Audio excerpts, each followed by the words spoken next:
Now then, is that working?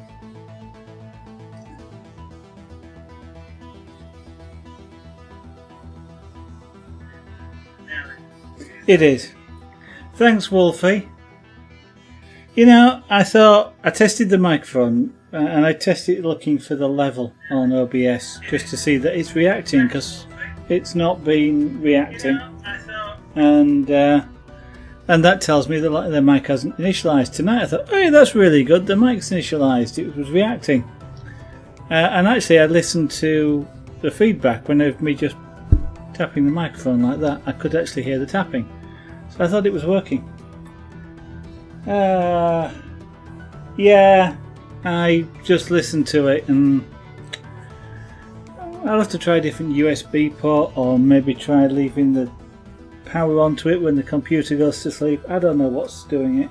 Well, it's probably the driver, but I had to swap the drivers when Microsoft messed up their update. I'm convinced it was Microsoft that messed up the update as well.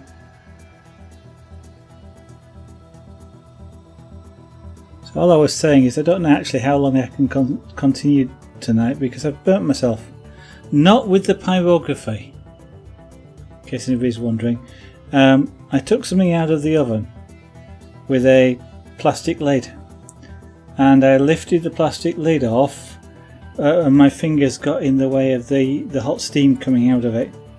And although I immediately dunked them in the cold water, these three, this one in particular, is really stinging me. It's going red at the moment. This one and this one's not as bad, but it still hurts.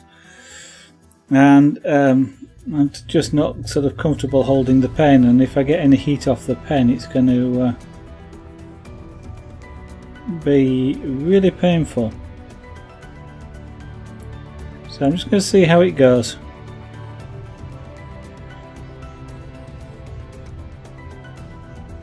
You're lurking viewing, that's okay.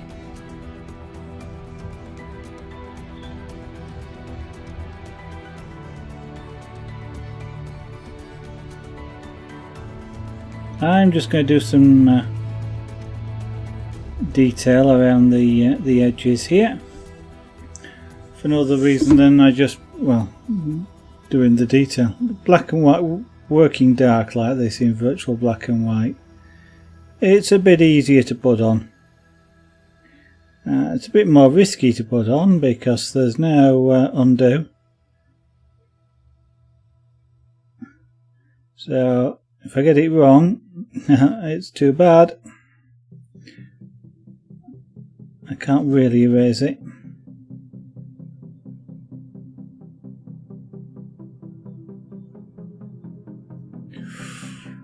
Ow.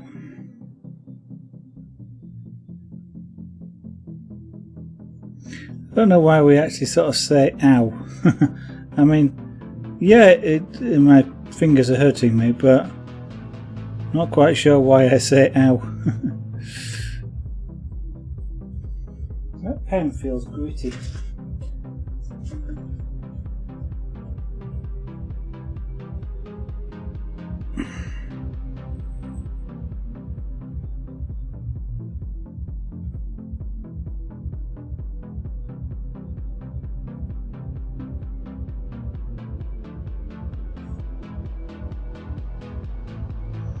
I've never yet burnt myself with a pyrographic pen. I'm glad to say, because that's not the point of it.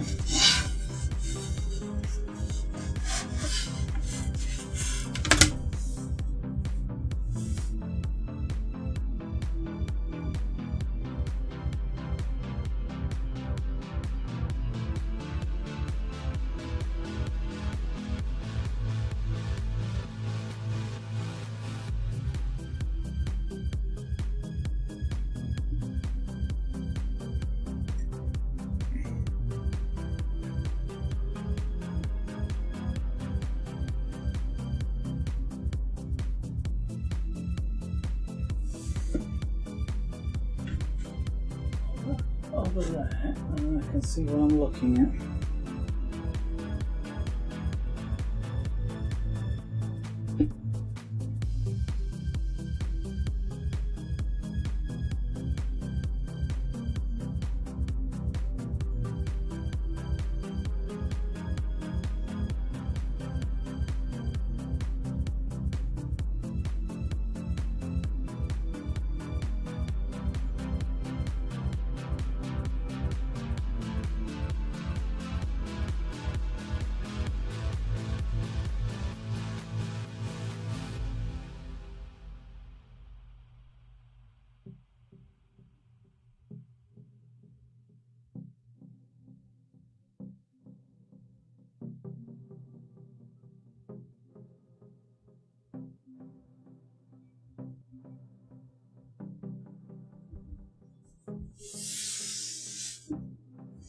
Which reminds me, and I don't know why, but well, I do know why, because I just looked down at the Stream Deck, but I must remember to change my microphone indicator.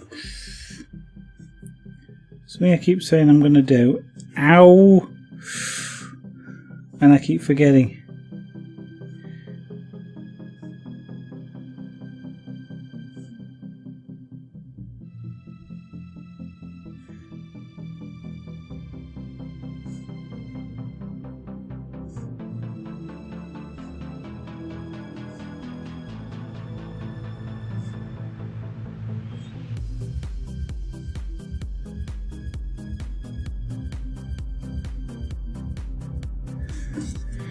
Pyrography. The science of cooking wood, or not science at all I guess, but the art of cooking wood. Because although it gets called wood burning, I'm not burning the wood.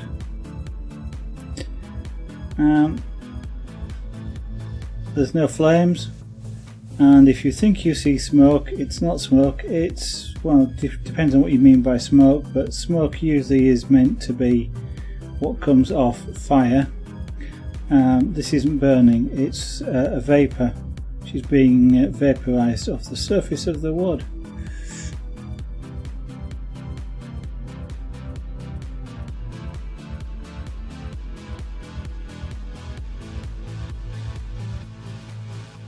Very much like making toast, although I guess we do say we burn toast as well, we carbonise it.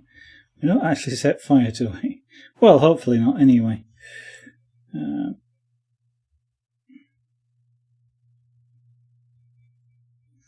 This particular tool that I'm using here won't actually get hot enough to set the wood on fire, so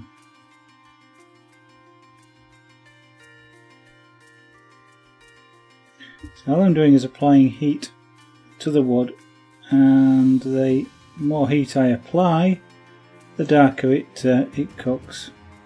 Just like with toast, if you leave it in the toaster longer, it gets darker and darker and darker.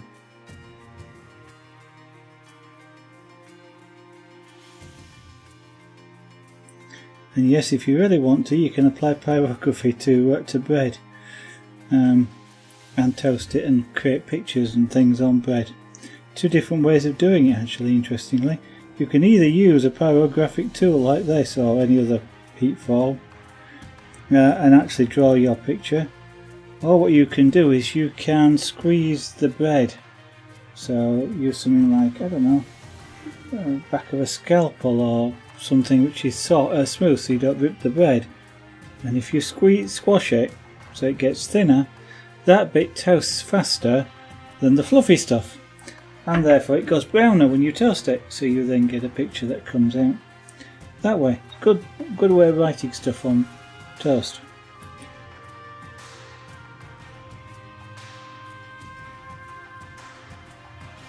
I don't know what happens if you half squeeze it and quarter squeeze, yeah. Don't know whether you get different colours, but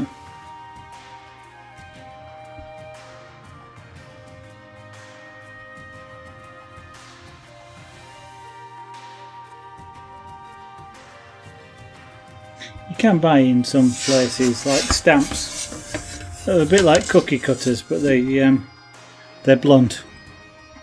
Into which you know, there are all sorts of shapes like diamonds and hearts and things like that, and you press it onto your bread, stick it in the toaster, and that pattern comes out on your toast.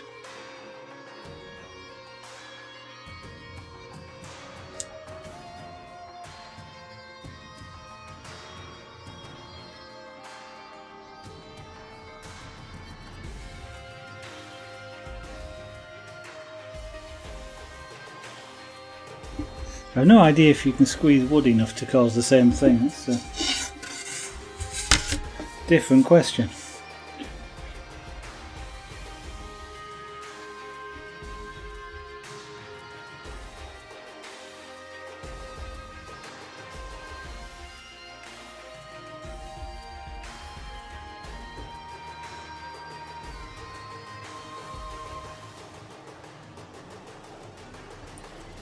Now, if you do pyrography, and you work perhaps with the the other style of pyrographic tool that you usually find in hobby shops and things, they work at quite high heat levels, and generally speaking you get dark, really dark wood images when you use it.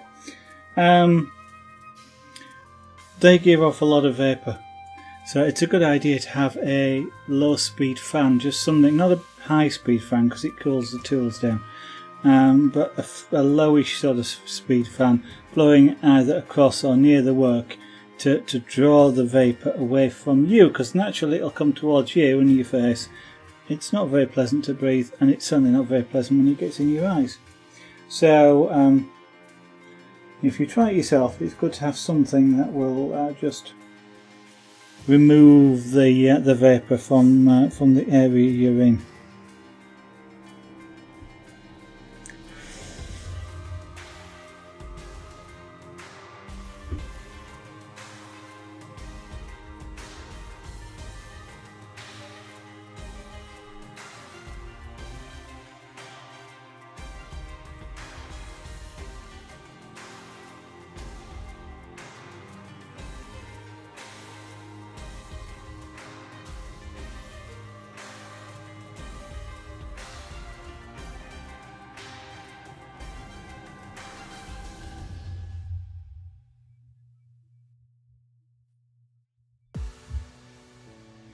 Now I'm applying pyrography here to birch plywood. Birch is a good wood for pyrography because generally speaking it's what they would describe as a fairly clear wood. Doesn't have a lot of knots in it. Knots are not exactly detrimental to pyrography. You can incorporate the knots into your work sometimes. I think on the back of this there's some. Oh no, it was on another piece. And you know, just as it, you know, the way the knots were laid out sort of suggested maybe doing a couple of fish on the back, because they look like fish eyes. But generally speaking, knots are quite hard to work with. They kind of disrupt the pyrography. And they don't colour as easily as the rest, so they're a lot harder to work with. But otherwise, the nice thing about birch is it's a really light wood, which means you get a maximum range of colours out of the pyrography, and also you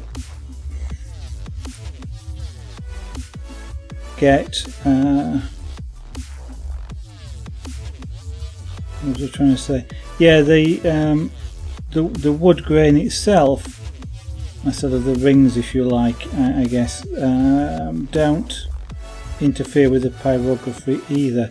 For some woods like pine, the wood structure, the rings and the bit between the rings, take heat in a completely different level. So the rings will take a lot of heat to change colour. They're really hard, and the bit between the rings takes hardly any heat at all to colour, and is very soft, and it shrinks away from the heat of the tool as well. Both of which then leave you with sort of a very strange looking pattern on the surface unless you work really hard to avoid it. So, you know, pine, for example, it's not a good wood for pyrography. Birch is, and plywood is good as well because it allows me to use a thinner piece of wood than I wouldn't need to do otherwise. One of the things about applying pyrography, especially when you apply the quantity that I've got here, which is quite a lot, and virtually the full surface will be covered, is it warps the wood. You're drying the surface out, which causes the fibres to shrink and puts a lot of tension to bend the wood, and it will warp, and even with plywood like this it will warp a little bit. But the construction of plywood means that it resists that warping and stays quite flat, which is excellent. But you really don't want the pyrography sort of, you know, curling in on itself and sort of looking like a tube more than a flat piece of wood.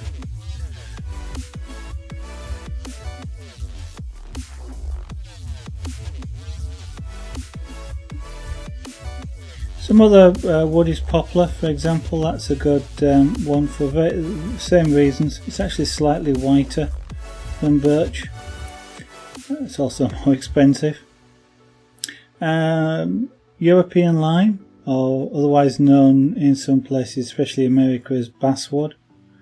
That's also quite a good wood for pyrography. It's not as light as birch or poplar. It's a slightly darker wood, but it's got a nice ring and grain structure, which means that the colouring that you apply is very even across it, which is fantastic. My fingers.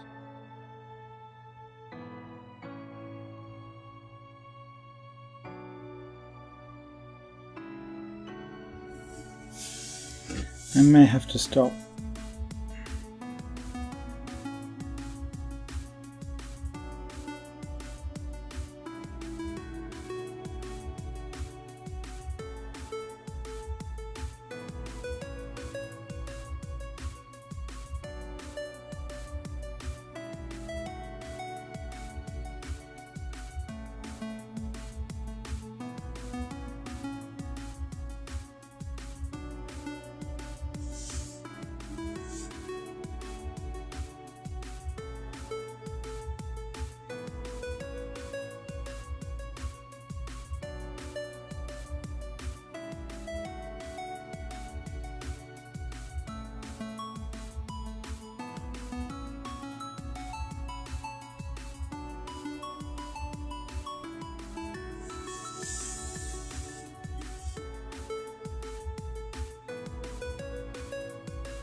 How?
Only a very slight dark line down that edge, so we'll just put a slight dark line down that edge.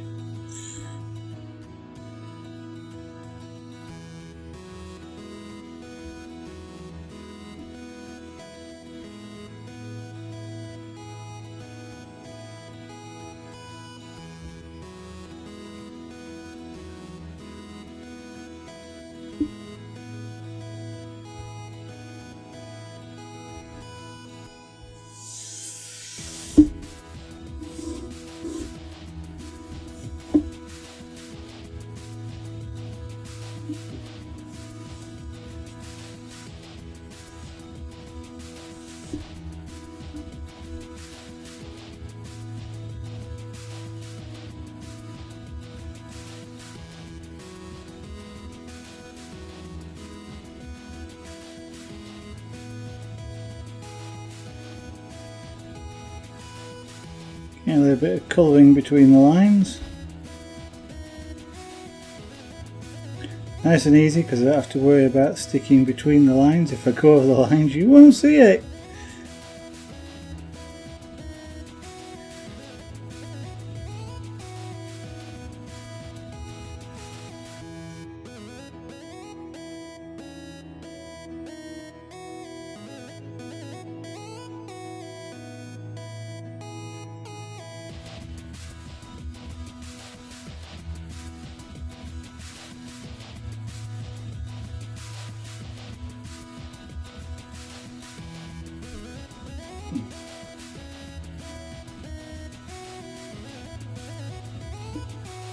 Now then, I've got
yeah, that's quite dark across under there as well.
You know, it's not worth it. Sorry guys, anybody that's watching. My fingers are hurting me too much and it's distracting me and it's just not very much fun, to be honest. I keep getting heat off the tool and just generally they're sore. So I'm actually going to say I'm going to stop for tonight. I've done a fair bit in what we've been broadcasting, about 3/4 of an hour I'm afraid, but I've done some of the filling in around here, so we're gradually moving up the card now. Tomorrow we'll maybe get the rest of the out to detail done, and then there'll be no stream on Friday, but then move on Saturday to do the gibber in the central section itself.